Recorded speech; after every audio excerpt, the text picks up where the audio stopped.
Welcome, everyone, and good morning, afternoon, and early evening, depending on where you're currently at.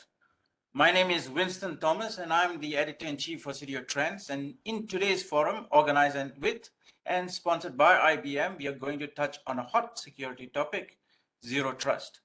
The concept is not new. The term was coined in 1994, and the term zero trust model was actually used by Forrester in 2010.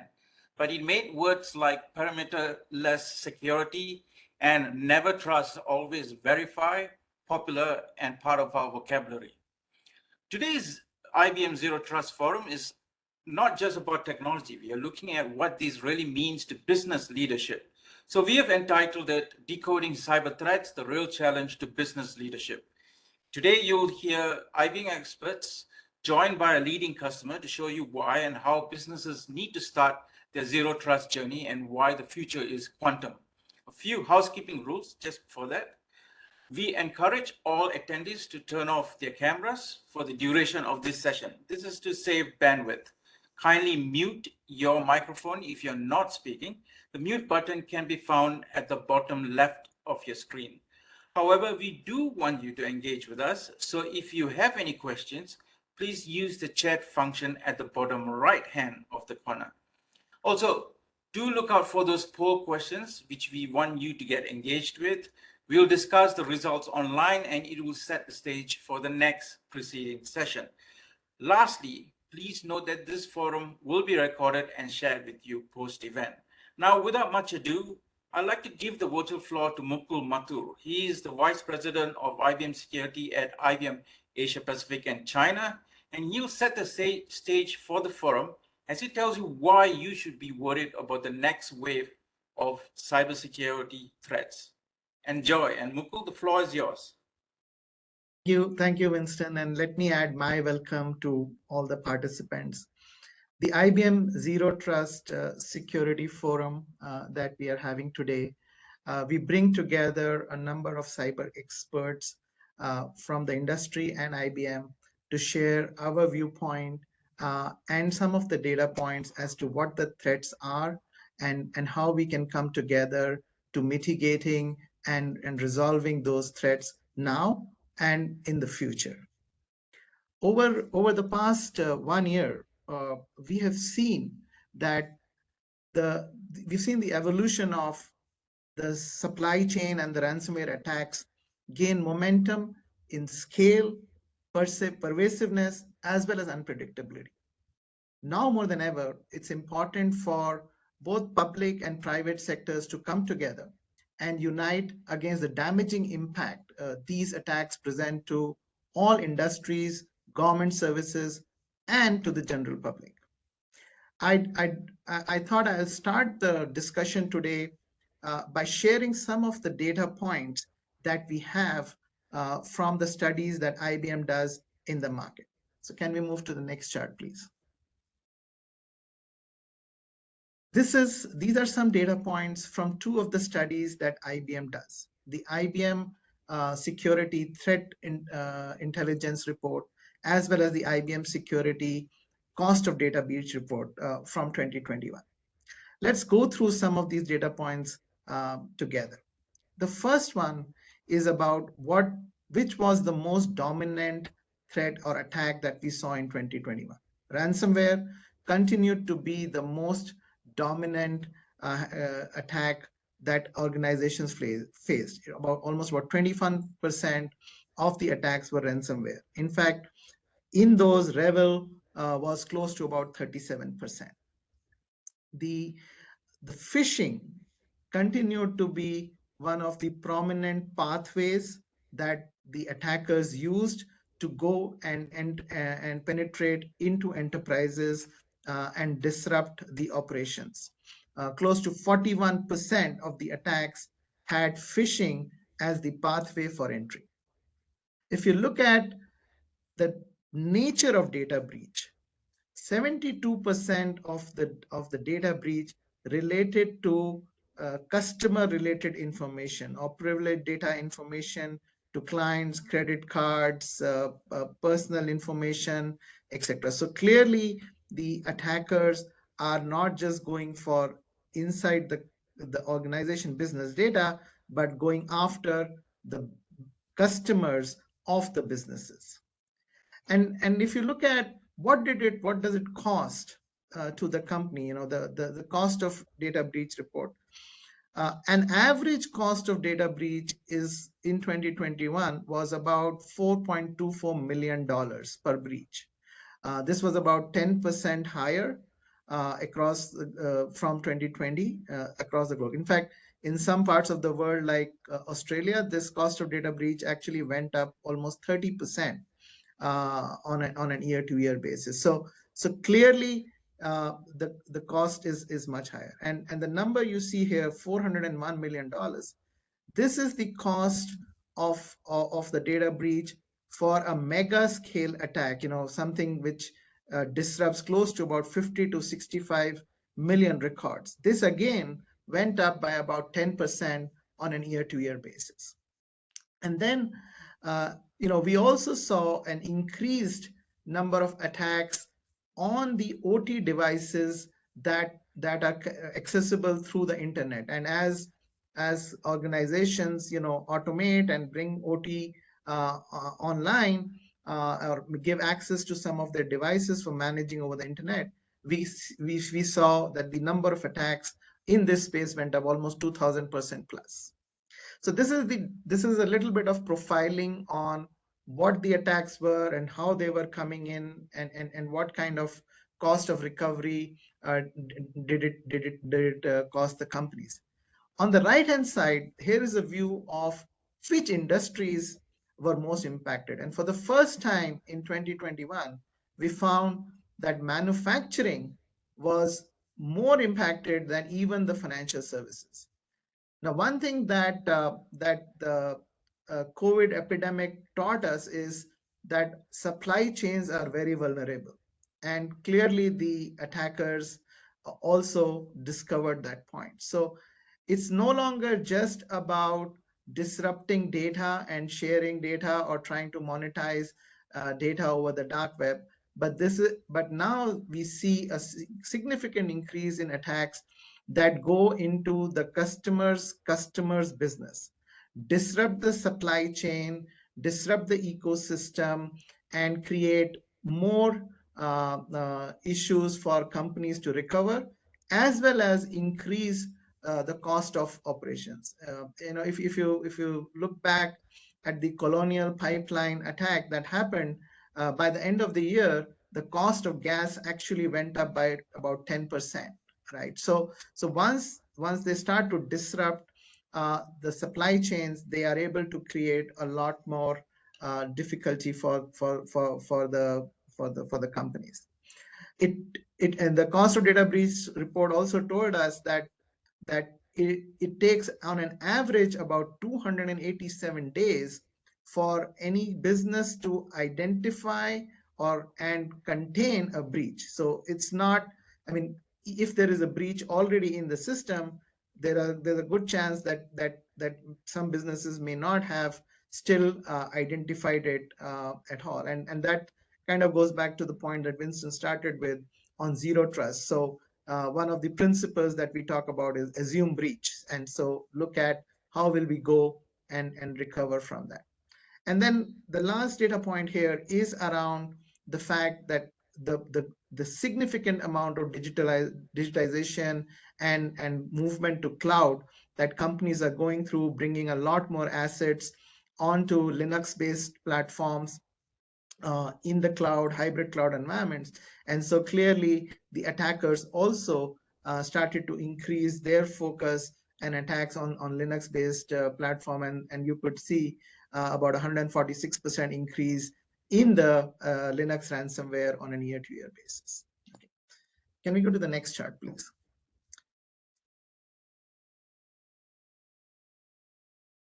This is another dimension, and we'll get a chance to maybe talk about this in the fireside chat later today. This is the dimension of outside of what companies have as an impact in their business. This is about how does it impact them in terms of regulators or compliance that in the different countries. And I took three different examples to highlight uh, three different types of activities that happened in the previous years. The first one, as you can see, is about an attack that got reported by Acer. Now, Acer reported actually multiple attacks of ransomware. So it is not that clients or customers or businesses get attacked once, but we have seen that these attacks can continue to repeat. And if companies don't kind of take the right actions to prevent and detect, then they get exposed on multiple times. In fact, that's what happened at Acer. And another point that came out was, I mean, we saw a $50 million demand for ransomware, which at that point, I believe was the highest ever ransomware demand that we had seen. This is one dimension. So, the repeated ransomware attacks and increased payout demand. The second point that I wanted to share with an example that we see from Equifax here is, it is not that, and in the case of Equifax, they did not put together the right patches, even though the patches were available to protect their database, because of which a significant amount their records, customer records, credit card information, etc., were exposed, and they were in violation of a multiple data privacy regulations in Europe, in US, and some other parts of the world. And so it is not just one fine that they had. They ended up with multiple fines and liabilities over a period of 2 to 3 years. Initially started with a $75 million dollar fine, and then they had a $575 million fine, and then subsequent fines in the US, totaling up to close to about $700 million of fines and penalties that they had to pay to different regulators for not having done what they were supposed to do to protect their own customers' data. And this is a very significant action. And then the third one is about Uber, who actually paid about $100,000 to a hacker to keep the hack under wraps. That was subsequently found out, and they were fined about $148. Can you go to the next chart, please?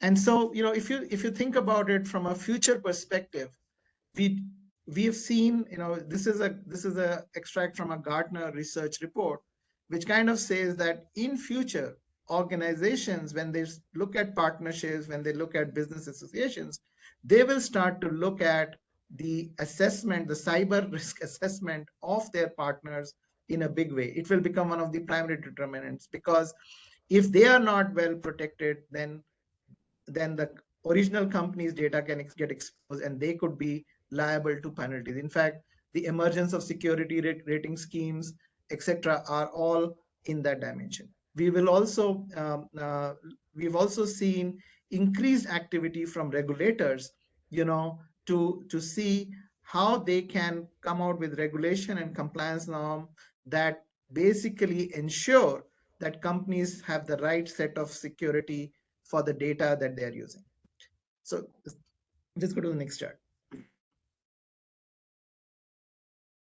Here is an IBM point of view, and we will talk about this, when Chris and Payun talk through a little bit more about the architecture. But the point I wanted to highlight on this chart was the fact that this is a team sport.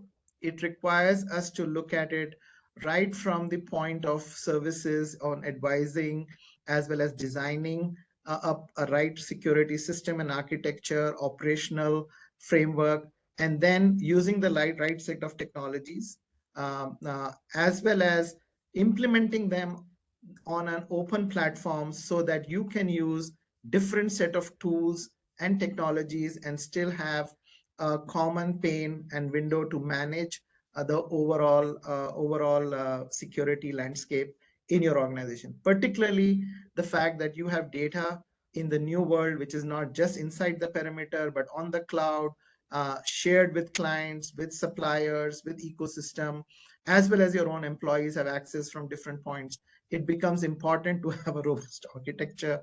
And this is the high-level framework built on the IBM Cloud Pak for Security and Red Hat Open Hybrid Cloud Platform that IBM uses in our approach. If you go to the next chart, please.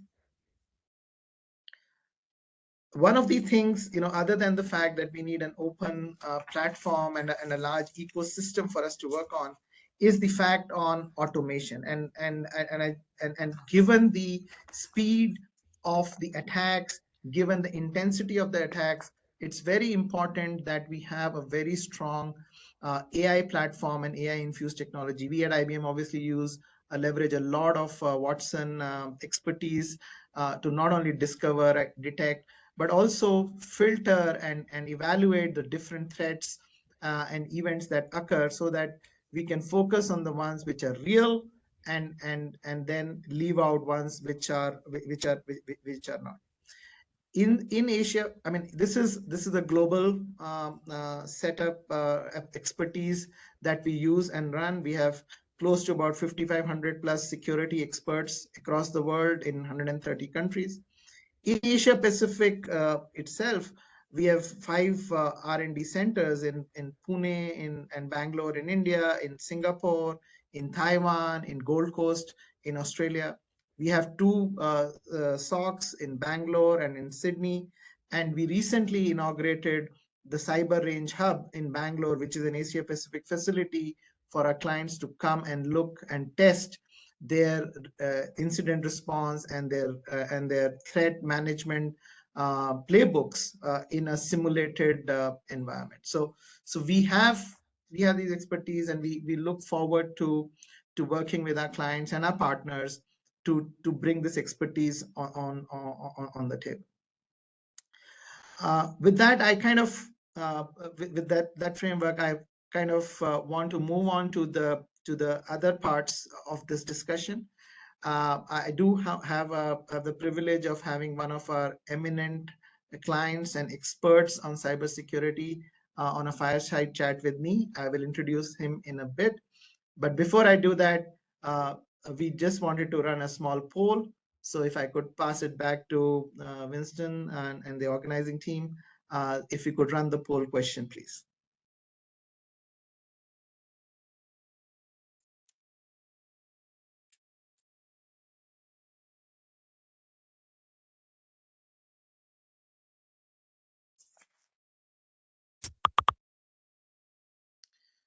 Okay, so this is a poll question, everybody. We'll have it on the screen for about 30 seconds. So this is to just check the sentiment of the audience in this forum on what keeps you up at night amongst these 5 potential threats that we mostly see around us in the cyber security world. So if you could run through the list and give us your thought on which one you think is the most worrisome from your perspective.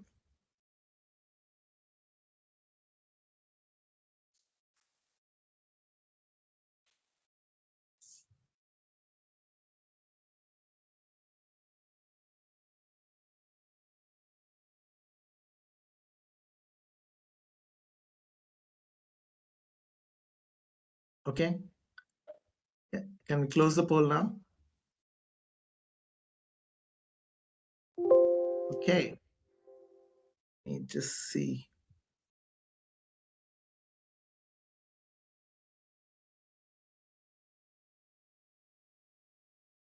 So I think there is kind of a tie between ransomware outages and increasing vulnerabilities as possibly the 2 top ones, which I think fairly corresponds to a number of discussions and inputs we have seen. I mean, like we saw ransomware being one of the most prominent attacks that our data showed, and vulnerabilities I can imagine because of the huge amount of modernization and other activities going on. So, but this is useful. we will definitely want to look at this as we go forward to further define and zero down on our priorities and the work that we do with our clients. So thank you for that. Okay, can we move to the next session, please? I would like to then invite. Yeah. Okay, so it is my pleasure and privilege to actually welcome Dr. Naresh Kumar Harale. Dr. Naresh, he's the Vice President and Head of Cybersecurity Vertical at Reserve Bank Information Technology Limited in India. He is a doctorate in computer science with specialization in cybersecurity. He's recognized as one of the top 100 CISOs by different industry bodies in India, and he has more than 2 decades of experience in different aspects of design, implementation, operational management of cyber security initiatives, both as a practitioner as well as an advisor and mentor. In fact, his personal mission, he's dedicated to improving skills in the workforce and development of career for a number of people, young adults and extended workforce. So welcome, Dr. Naresh, to the forum. Can we do a quick sound check and see if you are able to, we are able to hear you? Yes, yes. Thanks, Hi, thanks, Mr. Mukul. Mukul. Thank you so much. Thank you. Okay, great. So, Dr. Naresh, you have extensive experience in this domain, and you have seen the emergence of different stacks and a lot of work you do, particularly in the banking and financial services industry. You've seen it from different. From your vantage point, what are you seeing as the key uh, drivers or key threats or key activities that banks or financial services clients are facing today? Yeah, well, thanks, Mukul. First of all, thank you so much, IBM team, for including me in this forum and given me an opportunity to share my experience and exposure as far as BFSI, my earlier experience is concerned, and definitely I would be glad to share my experience, for improving the overall, ecosystem in the BFSI. Right? Uh, so to answer your question, Mukul, I think human is the weakest link, right? So since long, it is one of the important aspect of any enterprise. Similarly, it is one of the important, enterprise issue as on today. Everybody is dealing, and that's where we have to educate our workforce on the latest cyber threat landscape.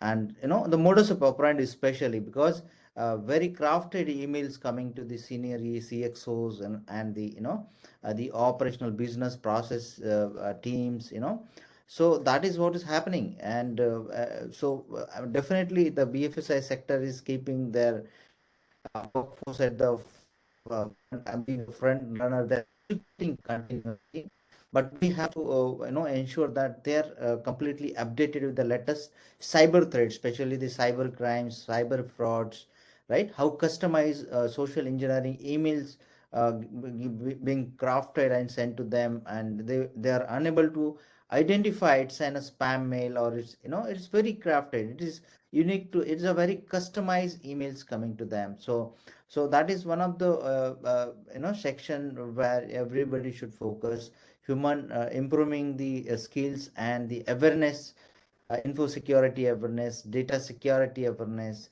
cyber security awareness among the and bringing the context to the business environment. So so depending upon the kind of business, what kind of data they are managing, handling on day-to-day basis, that will gives more privileged security to the customer data or the enterprise data. So that is one of the thing. Second would be so organizations are facing handling the diversified workload. So kind of because of digital world, data is not within the perimeter.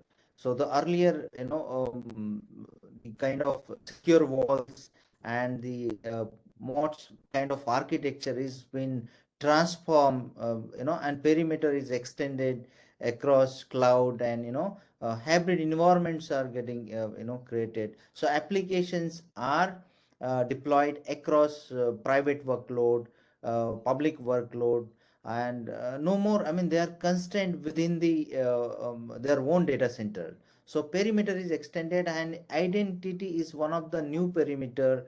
I would say, we need to protect through a very customized security tools, like IDAM. IDAM is one of the terminology being used, IAM or IDAM. So we should have the kind of tools which will deal with the identity protection, privilege identity, or the normal users also, because uh, integrating every applications through Active Directory kind of centralized identity management solution, it will be difficult, and there are a lot of silos being created. There is a workload which is happening in the SaaS service, through SaaS services coming, or through shadow IT is coming into picture. So it is very important to have a central governance, identity governance, as a part of enterprise security stack. That gives more, control to the governance team, and the senior leadership across IT and security can showcase the better. I mean, they give the better assurance to the board and the security.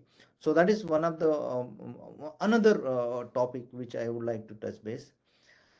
Third aspect is, I would like to touch base upon the left shift kind of environment where development is happening, and a lot of software development is being outsourced, right? And we are getting into a market where, depending upon the business requirement, like video KYC is one of the solutions. So when it comes to a video KYC as a solution, verification of identity, verification of their addresses, and that is happening in a very automated way, and the customers need not come to the branches, and is lot of flexibility is given for the customers.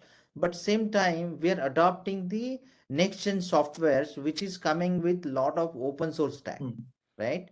And there are a lot of inherent vulnerabilities which are not seen as a software stack, and sometimes we overlook on those aspects. And once it goes that once that application goes into a data center, it will be more difficult for security team to operate and manage secure inherent issues, and it takes more time for the fixing. So it is very important for the enterprise or the BFSI organization, before including any kind of software, it has to go through a kind of assurance program where each and every aspect of the supply chain and the software stack is checked, and then onboarding starts. So there is the Nist has also come out of with the kind of software bill of material. Yes, there is a terminology. So this is being widely used in the financial organizations. At the same time, SMBs are also opting this, the specific terminology, which is a need of time, because when we go to a kind of a market, right? So where we see that what are the ingredients in a specific product, right? Carbohydrate and etc etc. So similar to that, when we are onboarding any software, it is very important to understand the software bill of material, where it indicates what are the open source and inherent vulnerabilities present in the software.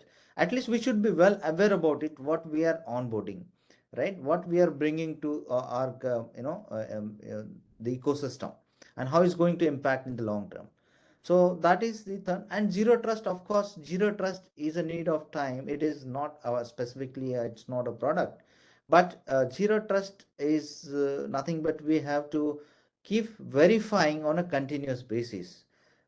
Frequency has to be increased, to ensure that we are in our security intact, our CIA components are intact at all the times, right? So that is what I would like to see. Zero trust and implementing zero trust, it is a challenging task. It's not straightforward like bringing a software and implementing. It is not very straightforward. The fifth parameter I would like to highlight is the skill set, right? So a lot of in and outs are happening in every organization.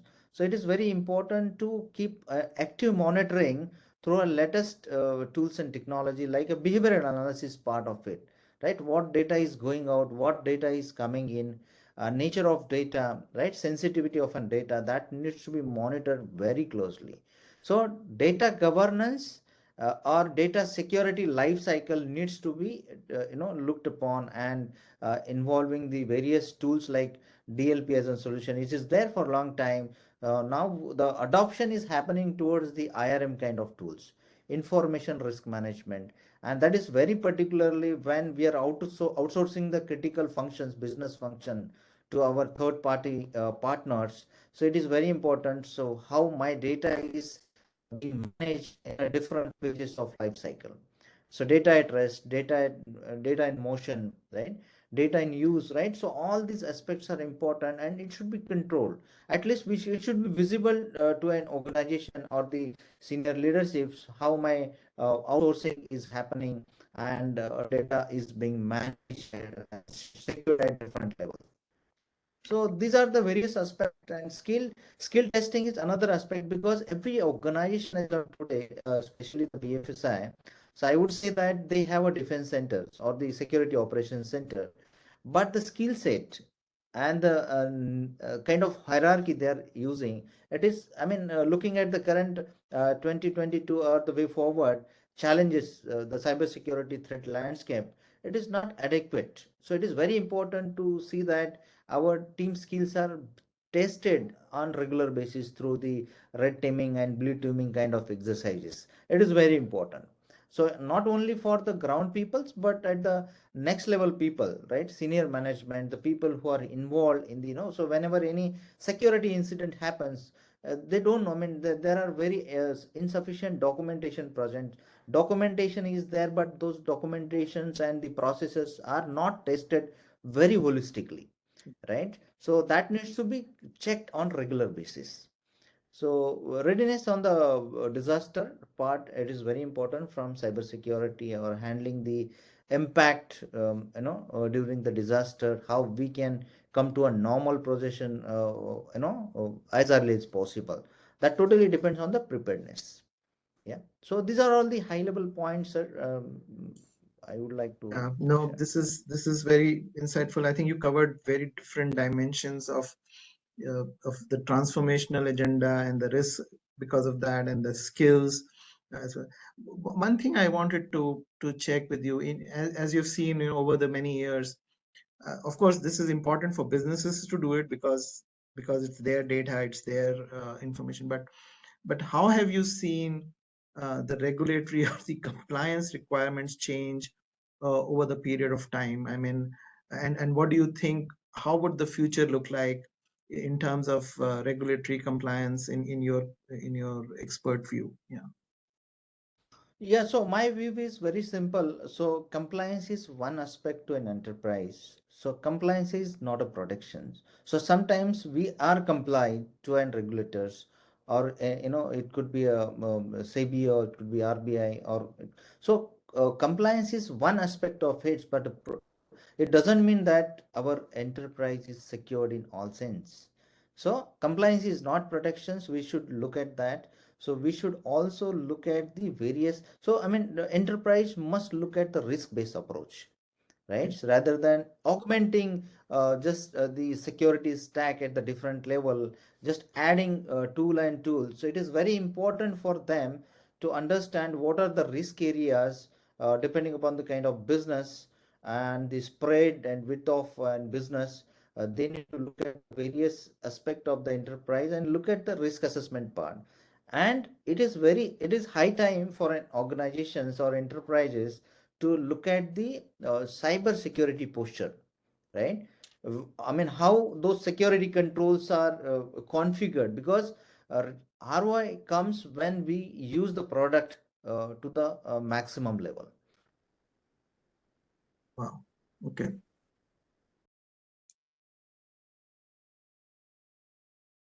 Did I don't think.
Hi, Dr. Naresh Kumar. I'm really sorry, but I think you're breaking up really bad. We can't hear anything you say at all. Do you mind reconnecting again?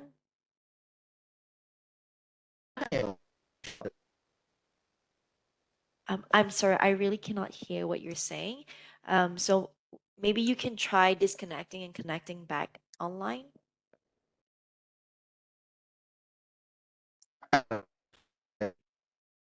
Same for us too. We can't hear. It's drop muffling I at the think background. I think let's just wait, give it a minute for him to try and rejoin.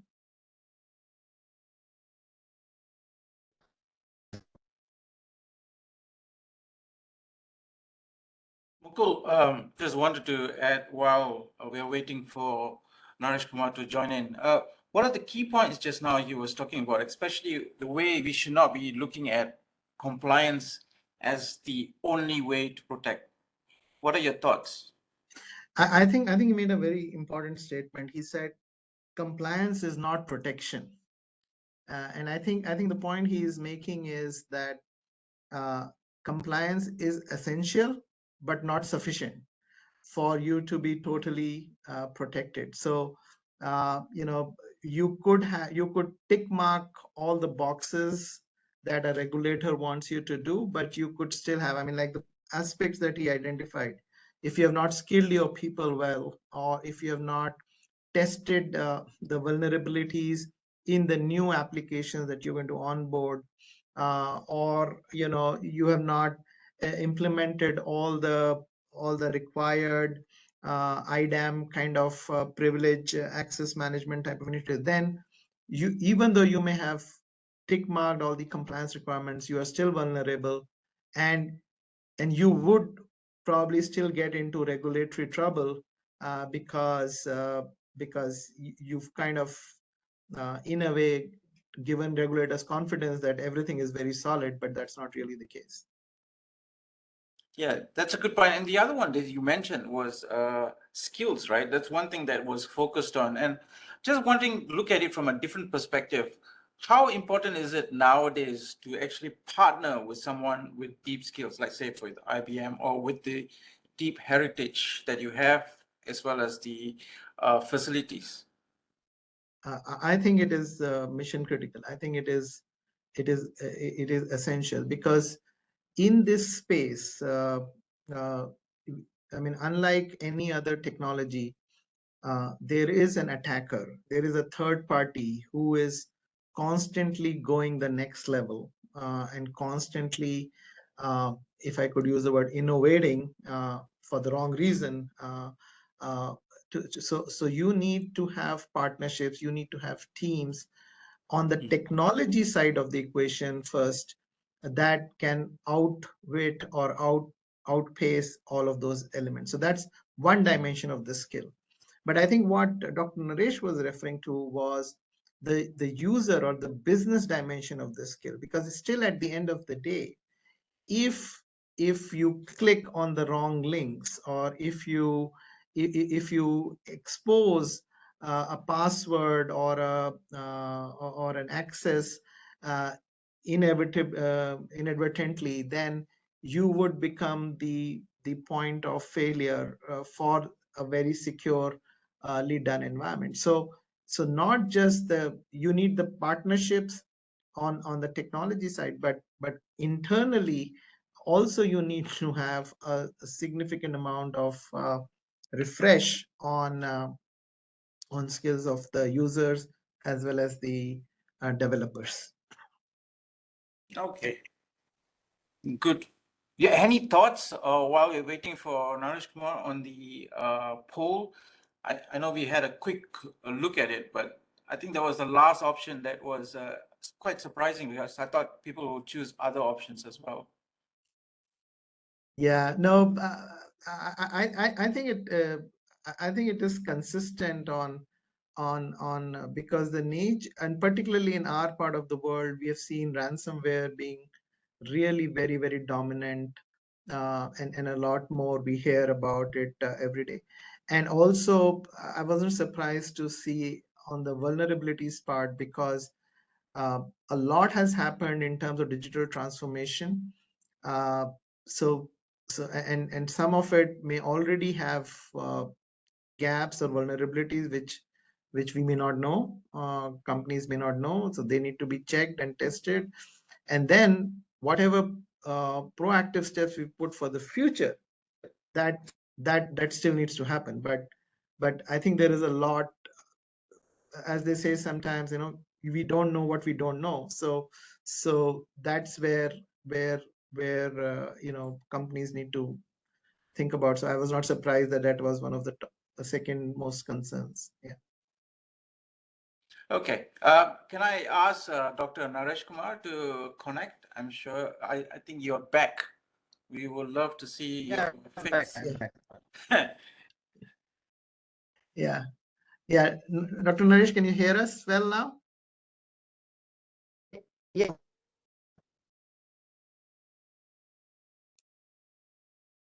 We still have some challenge in the connection, I think.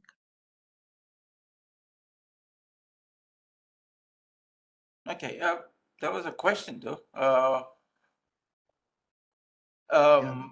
Formed by one of the audience.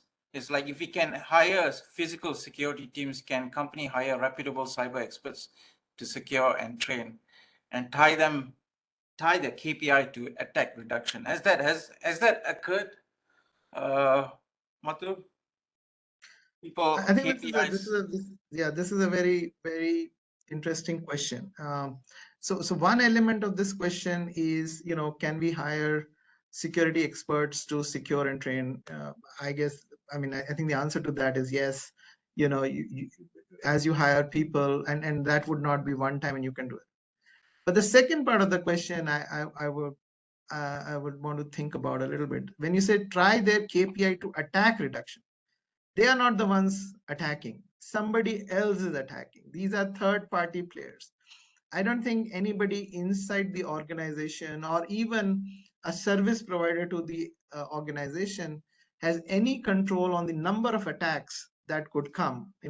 Those could be competitors, those could be ex-employees, or other parties that are attacking. So I don't think there is an ability to link it to the number of attacks that a company will get. But whether you can probably have KPIs that link to how robust is the response mechanism, and then whether the companies are able to respond to and successfully ward off those attacks. And if it happens to be in a domain that completely got the company by surprise, then is there a proper way to recover, respond, and do the later forensics so that it can be prevented for future? So I think it's a more complex question in terms of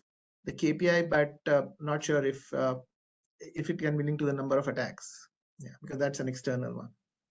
Thanks, Mukul. I think we couldn't get Dr. Naresh Kumar on video.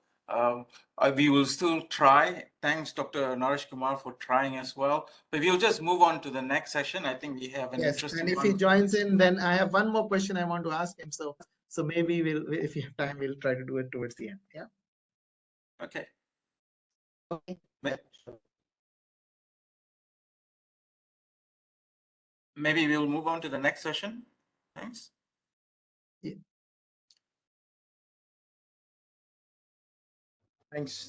Thanks very much. That was really enlightening, Mukul and Dr. Naresh. So I guess when that last question was asking about can we hire more people, I think part of the answer is yes, we can hire more people, but really what we need to do also is innovate at a speed that counters the level of, or the speed by which the adversaries are able to do so as well. So what we're going to do today, I'm Chris Hockings, I'm the CTO for IBM Security in Asia Pacific. So I've been working in the technology innovation space for over 20 years in security. Have 45 inventions, believe it or not, in security. And I've got Pei Yun Wong as well with me. If you'd like to introduce yourself, Pei Yun. Thanks, Chris. This is Pei Yun, CTO for IBM Security in ASEAN. I have been working in the cybersecurity for more than 20 years. The last position before joining IBM being the CISO of the Monetary Authority of Singapore. So I actually have been a CISO all my life until recently. I joined IBM since last year. Happy to be here. Hope to be able to share some experiences and insights with the audience. Thank you. Thanks, Pei Yun. And I think as part of our discussion earlier, you talked about this one saying. What does this mean to you? Yeah, thanks, Chris. I think many of us in the audience may have heard of this very famous ancient Chinese military strategist called Sun Tzu. He has a very famous book that has been translated into more than 40 languages called The Art of War. And there are many different learnings in there. It's over 13 chapters, thousands of Chinese characters, but in a very short and succinct way, it actually has a lot of principles and insight that holds true even till today, even in the context of cyber warfare. So so I was listening to what Dr. Naresh Kumar was mentioning earlier. A lot of what he said actually resonates with me a lot. As alluded to by him, it is actually very important to know ourselves well, which in particular requires us to have a very good visibility of all the assets in our IT real estate and how they behave, even during peacetime, even when there are no attacks against us. We need to know how all these different IT systems behave. And this includes having a very complete list of inventory of assets in the first place. And this is not just about the typical, all these has IT components in it nowadays. When I speak with my CISO counterparts across different central banks and so on, sorry, I have a text to say there's some static. Is it better now? You're all good. Okay. Yeah, so when I speak with different CISOs and my counterparts across different jurisdictions, I think, for example, oversight of some of the smart building systems and OT systems are still sort of in the corporate departments rather than under the purview of the CISO. So when it comes to visibility, knowing ourselves, actually there is still a lot of work that needs to be done to have that complete oversight. And it's not just having the inventory, that's just the first step. We also need to be able to know all the different vulnerabilities. Dr. Naresh Kumar alluded to that earlier as well. To know all the vulnerabilities as we go through all this rapid digitalization and introduce more and more new technologies onto our IT landscape. All the different vulnerabilities that are associated with it is part of having visibility as well. So this is of of utmost importance. In other words, it's actually not easy and straightforward to have this oversight and visibility. Would you agree, Chris? Yeah. I mean, I think the key point is that I would make is that we've done a lot. IBM and other security companies really understand the threat landscape, right? So we know what our enemies may be trying to do to us. But I think the big advance that we need to make is knowing more about what we have in our own estates, and that's where there's a leap forward in terms of architecture and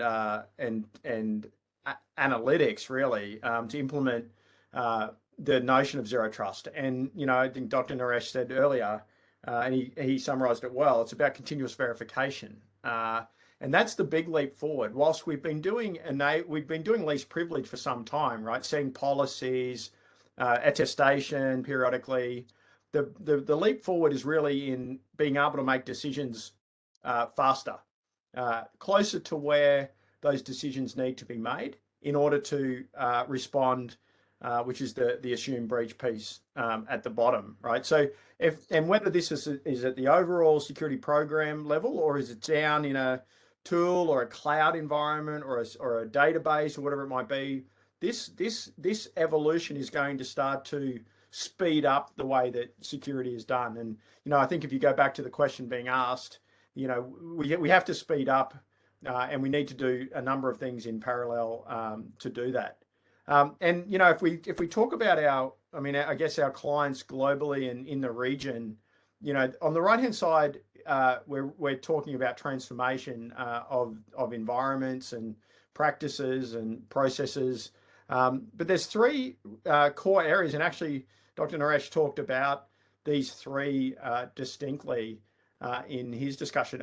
Maybe Pui Yun, in your role as CISO, where were you, if you reflect on the past and then the present, what's been the change in investing in different areas of these three things? Thanks, Chris. I think there are a lot of competing priorities. So where I was previously in the government of Singapore, there's actually a lot of push to migrate a lot of our workloads onto the cloud. And in fact, there are a lot of KPIs that we need to adopt in terms of, for example, how much of our existing workloads that are on-prem has already been on the cloud. When will the rest be on the cloud? So there's a lot of pressure for us to be able to move fast and in a very efficient manner to really migrate the eligible workloads. We call them eligible workloads, of course, because of data classifications and so on. Some of the workloads will never be on the cloud. So however, the demands are increasing, and Dr. Naresh mentioned that just now. So underpinning that demand, we will need a lot of talent, both in the security teams in terms of how do we architect security well on the cloud. How do we work with the enterprise architects, work with the solution architects to really then migrate all these different important workloads. So I think there's the demand and supply doesn't match well sometimes. So I think that's the part that is needing a lot of attention. If I guess if I look at these things, there's been a lot. When you think of cybersecurity, most people think automatically of the third one, right? The threat issue. But as we talk about the other use cases, what's coming is the coalescing of these three areas together, and that's where Zero Trust, I think, as a set of business use cases starts to bubble up. And where to invest your money actually, is a combination of a risk-based assessment, your compliance needs, and of course the digital transformation piece. And if we talk about each one of these, this persona to me is really about workload optimization. So if you're moving applications to the cloud, to a cloud, any cloud, whichever one is most relevant for the workload you're building. As a developer, you're starting to look at databases that may be running on-prem. You're starting to consider, how to, move those to different environments that may be beyond your control. There's different things like key management, etc., that becomes a concern. So this is really, and a lot of the times the data is the crown jewels, right? So, Pui Yun, what are you seeing here, even from a regulatory perspective, in the trends across the markets?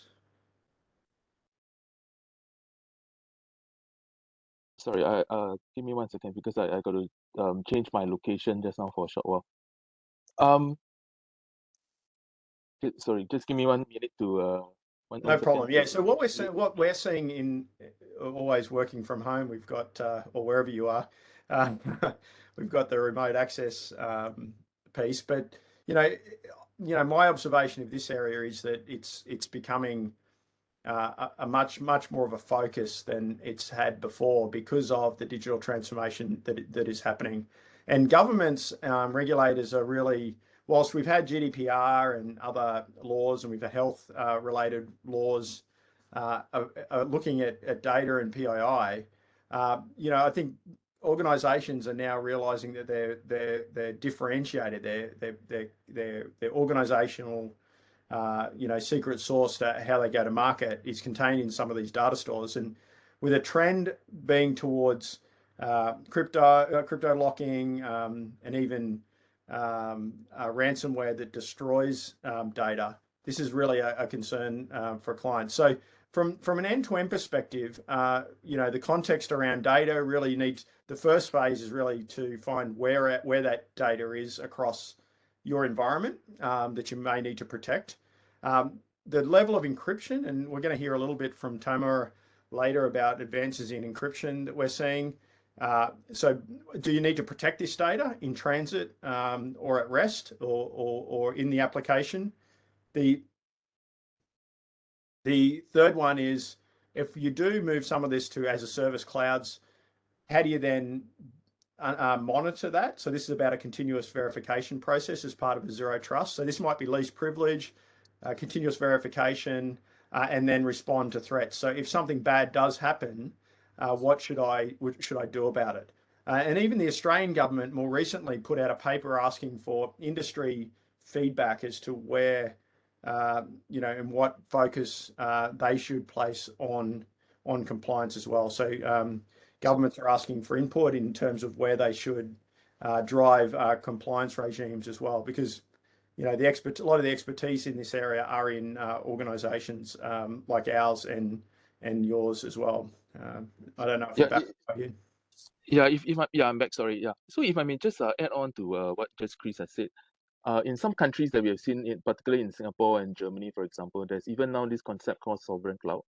So as we migrate, so while we already have this big push to go to the public cloud and have these workloads both on premise and on cloud, and having the challenge of needing to monitor across, we do need solutions and technologies to already do that, and that will cover easily maybe 70 to 80% of our workloads. But there's this 20% that a lot of governments are increasingly looking into to have to be able to have them in country, and some countries call it sovereign cloud now, and there are even more challenges and solutions that we are looking towards in resolving some of those. And many of these are actually regulatory requirements, be it by law or by some of the increasing cybersecurity regulations that we need to then look into.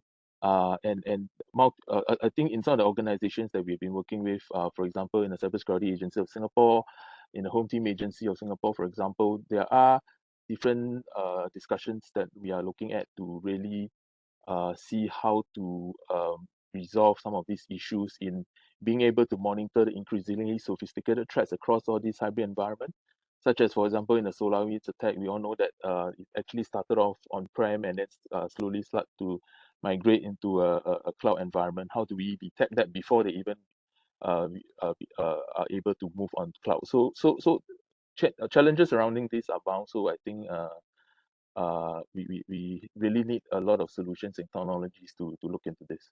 Yeah, and I guess the next part of this, Pei, we talked a little bit about identity and PAM. I think the doctor made those references.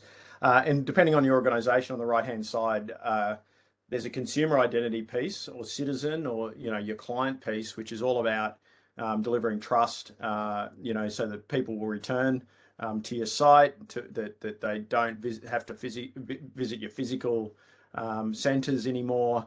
And that requires a certain level of context decision making around fraud and risk, which is one part of the identity conversation. But the one that's kind of more tightly bound to the, if we talk about data as one part of it, then you've got identity, and then workforce identity is really about what my users are doing that are accessing data that may be corporate critical information. So that might be privileged access, or privileged users, or it might be just standard executives or people. So I guess, Pei Yun, what, with your CISO lens on this, what are the challenges that you see around, I guess, bringing data and identity together in this space? The challenges surrounding identity and access management and data security, I think they go really hand in hand. So first and foremost, many organizations that will come across in my previous role from a vantage point of the central bank, we actually see a lot of issues with basic hygiene. So, for example, there will be a lot of credentials that are in the IT systems that has got admin privileges for no good reason. When people come, people go, and the new regime start to look around and review all those different credentials, domain accounts, and so on. There are a lot of questions raised in terms of why they given administrative privileges to begin with, as an example. And we are not talking about one account, two account, but there are actually hundreds, if not thousands of accounts in any typical organization. So getting all those basic hygiene right in the first place is already a challenge. It's sort of like a cleanup effort. From a regulatory perspective, actually, it is a no-brainer that we should have least privilege. We should only give the right access to the right people at the right time. But in practice, when there's a lot of digitalization efforts going on, many things are in progress. So sometimes things fall through the cracks. So having a program and a regime in place to constantly review, aided by technology, so that we can have a real time. So I think in some of the more mature organizations that we've seen, real time visibility of what is on the ground, what has been given administrative privileges, which accounts are in use and not in use, and being able to dissect them on a regular basis and make sure they are given the right access. Those are very important points. Yeah, and I think the coming together of privacy and with privacy is data and identity, and the continuous verification process is really one that is accelerating with the interoperability with the threat management landscape. We can start to see what behaviors people are performing with their tasks that may be seen as a risk to the organization. So I think it's very important that companies, when they're in this domain, consider the cybersecurity element to this in their programs, because historically this has been a lot. There's been a lot of compliance activity that I think we're going to be moving forward with. And a couple of things I really want to talk about here as well is standards. Right? We talked. Dr. Naresh talked earlier about standards, and really, it's like you preempted what we wanted to talk about today. Open standards and open security to us is about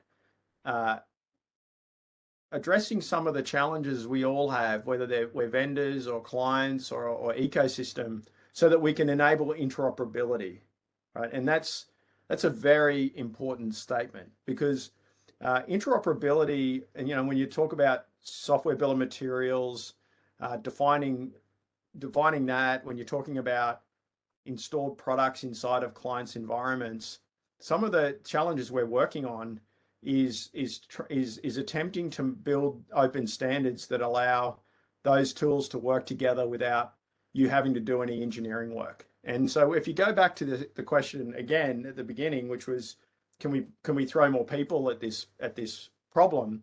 I think the answer to that is also that we, as a community, we work on open standards which enable interoperability. And maybe Pei-Yun, you can give us a few examples of those. Yeah, thanks, Chris. So indeed, I think maybe first just on that point, because this is a huge challenge for many CISOs in terms of interoperability, and having, especially in the cybersecurity market where it is quite fragmented, to be candid, because there are a lot of different solutions and software. But it's heartening to know that, as IBM, wearing my IBM hat, as well as observations from the industry, that we are all converging and getting together to really build open standards so that they can interoperate with one another. So simple standards like TLS, transport layer encryption, in terms to encrypt the transport layer, standards like STIX and TAXI to integrate cyber threat intelligence into the threat intelligence platform, so that they can interoperate with the firewalls, the anomaly detection system, and so on, in order to block cyber attacks. I think all these are very good efforts. And what is shown on screen here, for example, the Nist framework.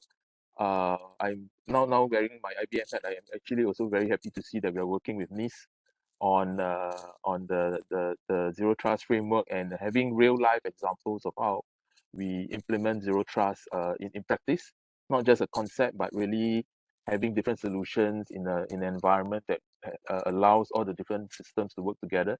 I think these are all very good development. I think in times to come, it's by no, I think, as what Dr. Naresh was alluding to earlier, it's by no means a easy feat. to get all these different things working together in any environment, any IT environment. The whole ecosystem really needs to work together, including our partners, the vendors, the CISOs, and all that. So I think, but the whole ecosystem is converging. So I think that's a good development. Yeah, thank you. Yeah, and I think if I look at the threat management space, which is really where we're starting to see a lot of traction.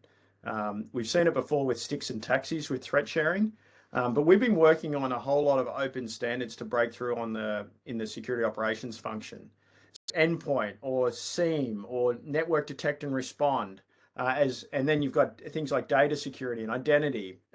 What we're trying to do as an industry is actually, and as clients, is to stitch these things together so that you can gain insight and make decisions about risk that might be relevant for your organization, right? So if you've got a threat intelligence feed that has some vulnerabilities, and the vulnerabilities may be found in any one of these technologies or one of these cloud environments, you need to be able to find those vulnerabilities fast and react and respond to them. And that might be to patch them, it might be to block a firewall rule, and whatever it might be, right? So we need to shift, these open standards are enabling a lot of this interoperability.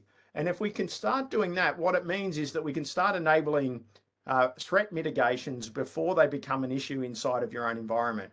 And if you think of the security operations function today, most people are responding to issues they already find in their environment. But if you can start to, move towards a protective posture on vulnerabilities and risks that are identified in your own environment, you can start to move, the attackers out of your environment before they infiltrate, right? So I've got a lot of hope, and in IBM's solutions, we're building in our threat management portfolio this architecture, right? And we're not starting as a tools conversation. We have many customers that have our tools, right? But the next generation of solution here is about open architecture and interoperability. And Open Cybersecurity Alliance is a piece of work or a standards work group inside of Oasis that we work with a number of vendors on. Please take a look at it if you haven't heard of it. And of course, Nist, we're working with Nist to help define how zero trust architectures will fit across this type of modern platform approach. So, Payun, if you think of your experience, and we've probably got another 7 or 8 minutes, what's your views of how it's been in the past in this space, and where some of your hopes are in where we're going with this? Yeah, so the ideal end state, so I have the privilege of working with many senior stakeholders within government, ministers and whatnot. So I think the ideal end state that many people are looking for is really being able to, I think I'm stating the obvious, is really being able to detect things fast enough and being able to respond to them before any major damage is sort of done to the organization. But increasingly, the reality we all realize is really that it's almost impossible to totally prevent a breach. So the matter, there's already a shift and pivot towards detection and response, not just prevention and so on. So technology certainly plays a large part in terms of automation, in terms of machine learning and all that, to really do help us focus on the right stuff, help the analytics. I think Dr. Naresh mentioned earlier about the dearth of talent as well, in terms of the talent shortages and so on, and that's a global phenomenon. So in order to help the limited talent that we can have to focus on the right things, technologies that are like what you see on screen, and making them interoperable, so that what is done within the IBM solution can actually cascade down to another different vendor, so that they can take action based on the actions taken by whatever other solution. I think that is of utmost importance. I think from a technology and architectural standpoint, I think that's what we are heading towards. And as I mentioned earlier, the whole industry is converging in the right direction, and that's good to see. There are more and more standards building bodies that are being set up by different consortiums, by governments and regulatory bodies. So I think that's the right thing to do, and I'm certainly hopeful. Yeah, and I think that's going to fix a lot of the inconsistencies around compliance. Right. Many of us follow global compliance standards, and then we'll have local ones with government. I think as we enable technology to do these things, we accelerate and we enable organizations to move faster, and the whole industry starts to move faster. So you did provide some advice here, Hui Yun, on metrics and Yeah. KPIs. So you want to just run through this? Sure. So one thing many of my CISO counterparts sort of really realize is that as we embark on our cybersecurity transformation programs as part of the digitalization transformation efforts, I think many a times we get sucked into the implementation of the different solutions and technologies, be it UBA, be it SIEM and whatever. And even though at the start we believe or we remember that it should not just be a tech box, it should really address the threat that we have in mind.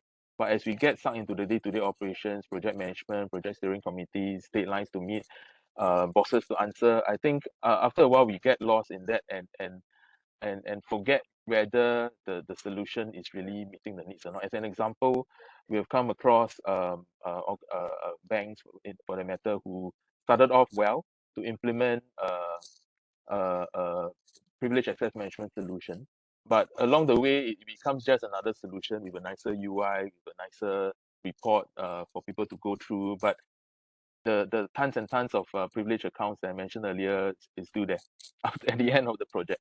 So it doesn't quite meet the objective.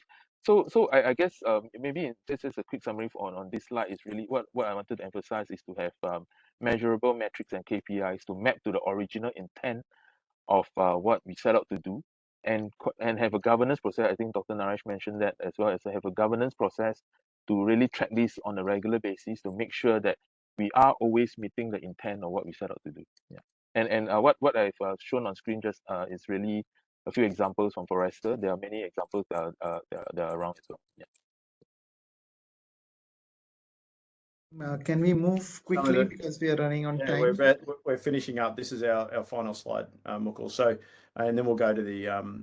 So we'll provide this content, of course, and share it. But you know, you heard a fair bit from us around architecture and strategies here. But you know, we've provided some zero trust is obviously core to some of these discussions. Automation, robust vulnerability management programs, multi-factor authentication. And some metrics, I think, is key. I think we're going to go to a question now. If we could just flash up the question, I think there's a poll, and then we can ask. Or Mukul, do you want to ask the question? I'm happy to. Yeah, I think we had one question before we go there. Very quickly, Dr. Naresh, if you still are on with us, there was a question around how can boards and CEOs help the CISOs? I mean, we talked about different elements. If you want to take a quick minute or two just to give your point of view on that. Yeah, so Mukul, hope I'm audible. Yes, you are.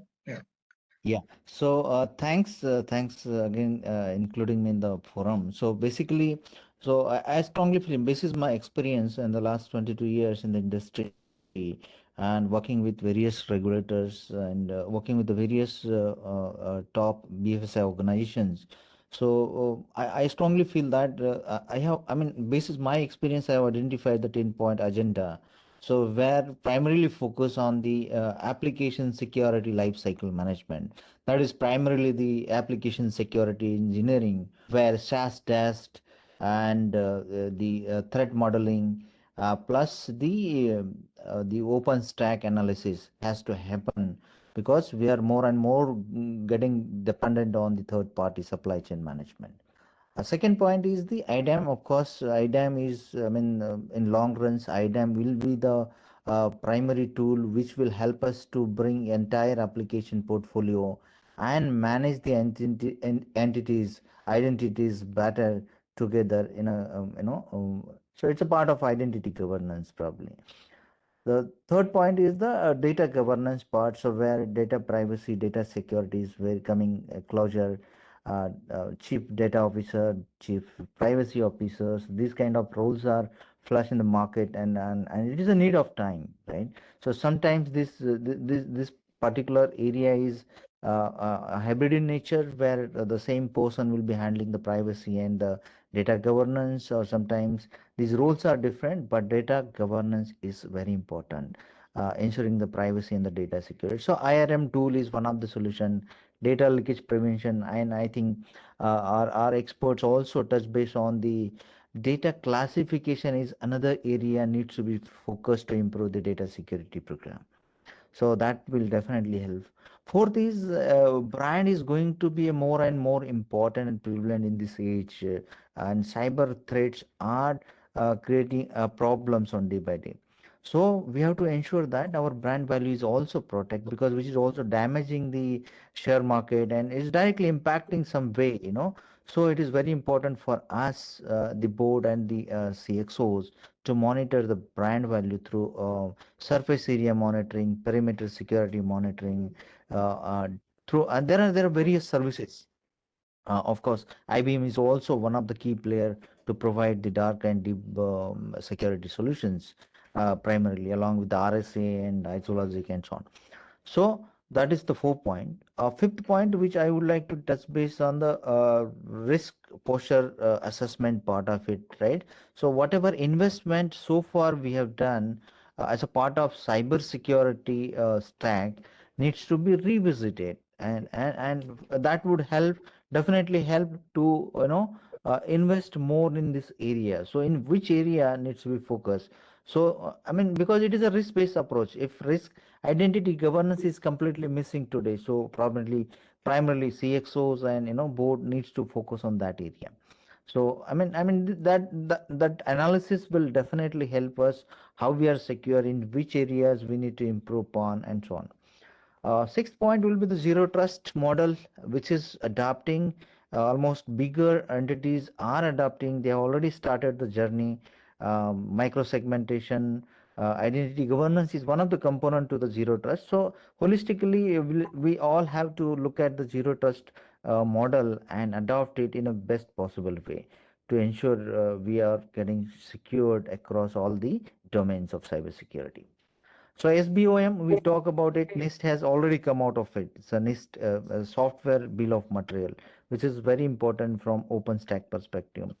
Dmarc is another area which is needed for ensuring our partners are not having any kind of issues with the email communication with their our customers. Maybe, you know, example is that, so we are dependent on the bulk messaging for our customers. So if customers, I mean, if their domain is not DKIM compliant or SPF compliant, so there is a high possibility of not getting delivered those messages to your customers. So it is primarily important. Dmarc is in one of the area. And behavioral analysis is another crucial aspect of the enterprise security. So we need to look at the behavior, changing behavior of users during normal working hours, non-working hours.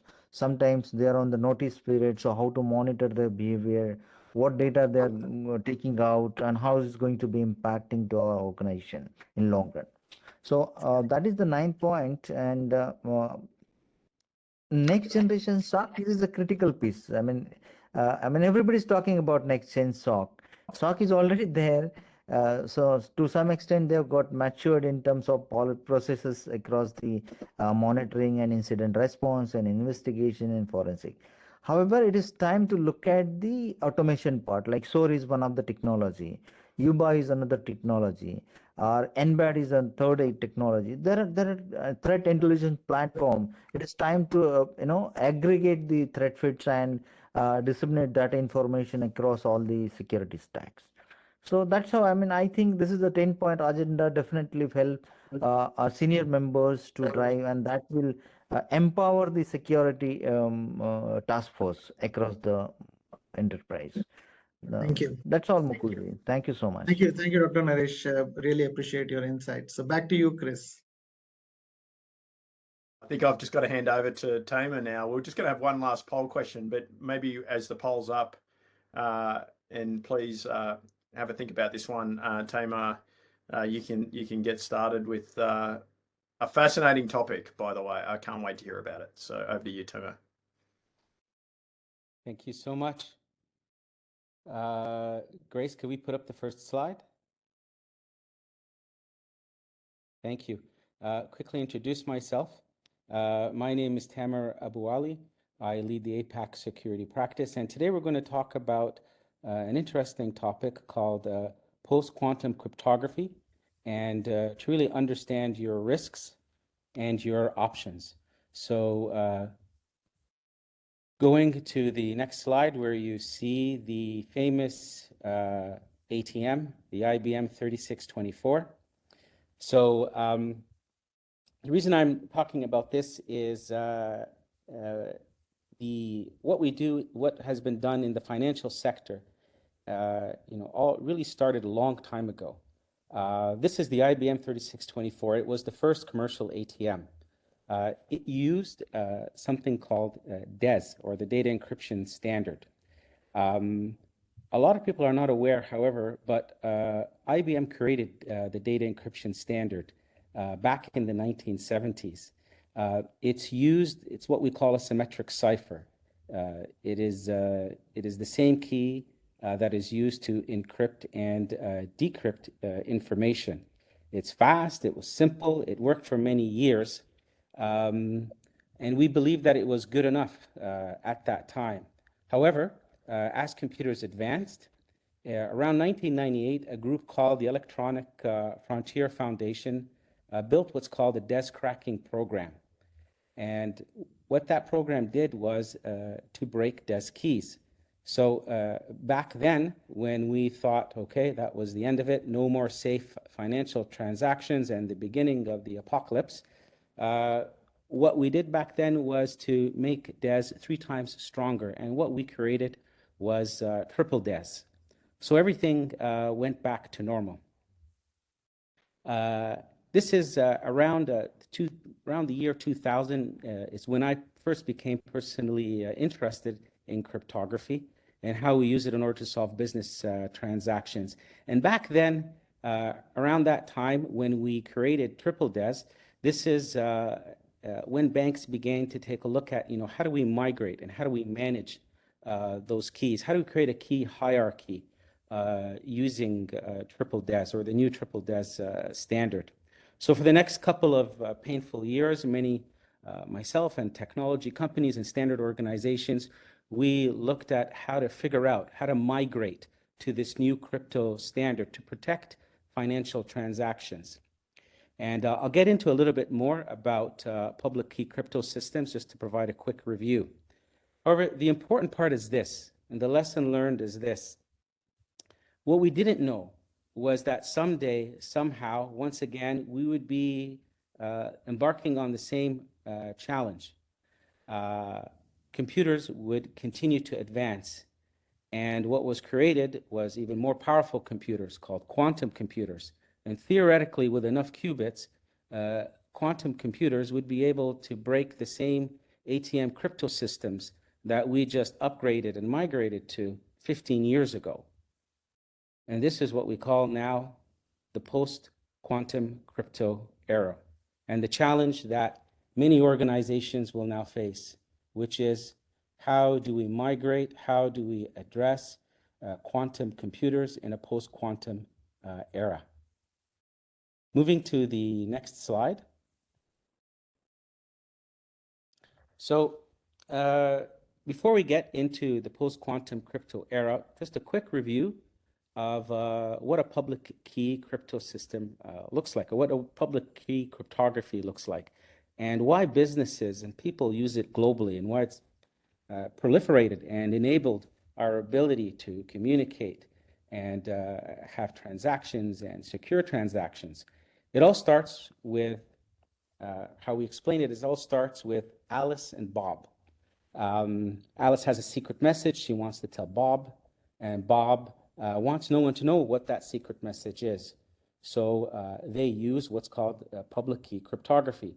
Bob creates what's called a private and public key pair. He gives the public key to Alice so that she can encrypt her message, and only Bob can decrypt that message with his private key.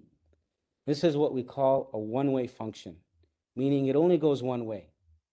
So it should be very difficult, based on large prime number factoring, to be able to figure out the private key from the public key that's used to encrypt information.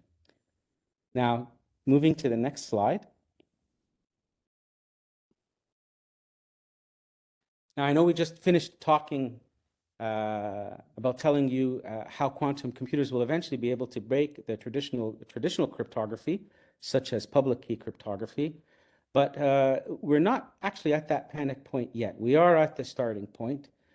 Quantum computers are in advanced phases, but they still need time to develop. Public key cryptography is still a strong cipher.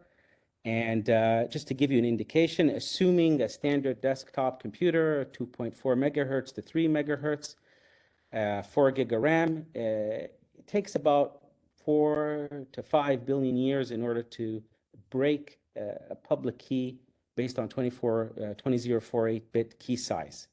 So it's still strong crypto, strong ciphers. However, in the new post-quantum era, quantum computers with, let's say, enough qubits, let's say 1,000 qubits, will eventually be stable, built, commercially available, and will be able to determine the private key from public keys. And it won't take billions of years. It will take seconds. And at today's rate, it is possible, very foreseeable to see it in the next couple of years, or in the foreseeable future. Moving to the next slide. So what is the industry doing and what is IBM doing about this? So today, like other organizations, IBM is working with Nist to standardize cryptographic methods that are resistant to quantum computers. One example is what we call lattice. It is a post-quantum cryptographic resistant method created by IBM that doesn't rely on large prime number factoring or what we call traditional crypto. Rather, it is, you can think of it as a multidimensional lattice, where if you look at this lattice here, or the chart, the private key is the point of origin, and the public key is the closest point to that origin. Now, in a multidimensional lattice can have multiple dimensions, making it difficult to determine the closest point of origin. So in a two-dimensional lattice, this is relatively easy because you can just get out a ruler and say, here's the point of origin and here's the closest point. However, in a multi-dimensional lattice of, let's say, over 100 dimensions, this really becomes challenging for tomorrow's quantum computers to be able to determine. Actually, figuring it out has been considered by cryptologists to be what we call likely impossible for a quantum computer to determine, thus making the key parts safe. And this is what IBM research has been working on, and we will eventually see this incorporated into the standards that will be rolled out to the world to protect our businesses, to protect our world, and to protect how we rely on the various cryptographic services that we rely on. So eventually, when we do see quantum computers reach a point where they're able to break traditional crypto, we will have answers. Moving to the next slide. So just to stress the point in terms of why this is important, what will a cyber criminal be able to do? Well, in cryptography, there's key services called CAIN. Confidentiality, integrity, non-repudiation, and authentication. So when you break cryptography and crypto systems, those services that you rely on are no longer there, such as number one, loss of data confidentiality, loss of fraudulent authentication, and not being to rely on authentication. Not being able to rely on integrity for legal and historical reasons to be able to look at transactions. It questions everything. It questions the actual integrity, confidentiality, and non-repudiation of all our all our digital communications. Moving to slide 7. So the next question is, so what does all of this mean? So I've divided it into the good, the bad, and the opportunity. The good part is that we do have quantum safe cryptography that has been developed and is in the process now of being standardized. The bad is that we have the challenge that we will need to now eventually transition to crypto systems that are quantum safe because our society and technology has evolved. The opportunity that we have is that we need to do planning, we need to be prepared for the next steps. Now, why is this very important to be prepared for those next steps is, in my experience, when I did this over 15 years ago, I wish I had those same words of wisdom of being prepared, because you don't want to be the last bank, the last organization, or the last country to be prone to cryptanalysis from a quantum computer. Going to slide 8.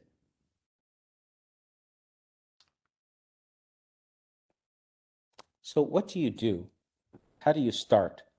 First, you need to measure your crypto agility and maturity on various domains, from governance, how you manage your keys, what type of applications, data at rest, in motion, what certificates, where certificates. You need to understand your overall view of how you are using cryptography in your organization.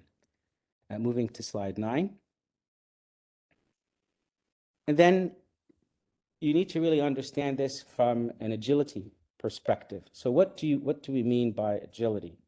Well, there are some things that are going to be agile that are going to be more straightforward to change in terms of how cryptography is used within those systems or environments, such as scripts and applications. However, integrated circuit boards and hardware will be much less agile and will take more of a, removing and changing, and that will also have impacts as well too, and how integrated your applications or environments are to those systems will also have an impact. Moving to slide 10. To give you an example of that in terms of applications, as you move on your journey in assessing your applications and your environment, you'll probably find a bunch of applications very similar to what's on the left side in terms of how you consume cryptography, where the applications are more tightly coupled to crypto libraries, making it more complex and challenging and really dependent on languages in order to modify when you start using different type of crypto methods, such as those that are quantum safe, regardless of the ones that you choose to standardize as they become standardized. And it's also an opportunity to change applications and architectures to more what's on the right side, where it's decoupled, where you're using microservices for external crypto calls and services, where your application changes, but you're really using external services, so they're loosely coupled, and then making crypto changes and using crypto services is much more straightforward. Moving to the last slide.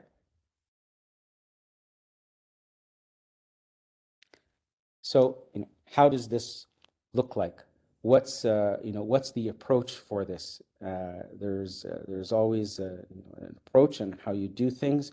We went through the crypto agility model on how to measure, and our approach is through an assessment. And first need to understand what you're going to assess, what is the scope, more importantly, who are your stakeholders. Now, in a project like this, you really need stakeholders that are going to understand the business impact and the business impact of the future of being, let's say, not at the same speed as others, because those people who are not ready to move to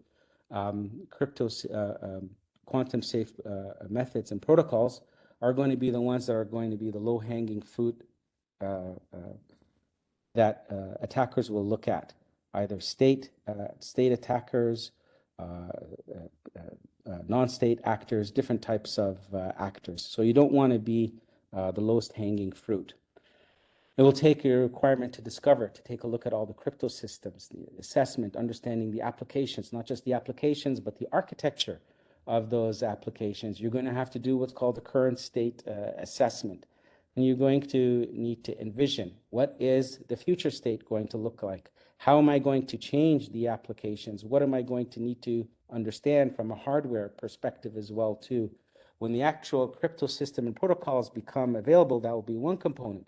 But having the applications and hardware being ready and understanding where and why and how will be critical, such as must have, nice to have, and could be put on for something later because it's, let's say, not on the critical path. So you're also going to need to prioritize. So the last message I can tell you is that although quantum computing and post-quantum crypto may be something of a future, it is something that should be on everyone's roadmap. It should be on industry roadmaps. It should be on government roadmaps, and it should be something that you're aware of. And that brings me to the conclusion of my presentation. We could move to slide 12. Thank you, and I'll pass it back. Pass it back to you, Chris. Thanks. I think we're going back to Mukul, right? Mukul? Okay. Thank I you. see a thumbs up from you, so. Yeah, no, this brings us to the close of the session. I want to thank everybody for joining us today. My apologies, we ran a little bit over and we had some technology issues, but I hope you found the content useful. This is an ongoing conversation, so we'll be happy to connect, separately and take this forward. So stay safe, and we'll see you later. Thank you very much.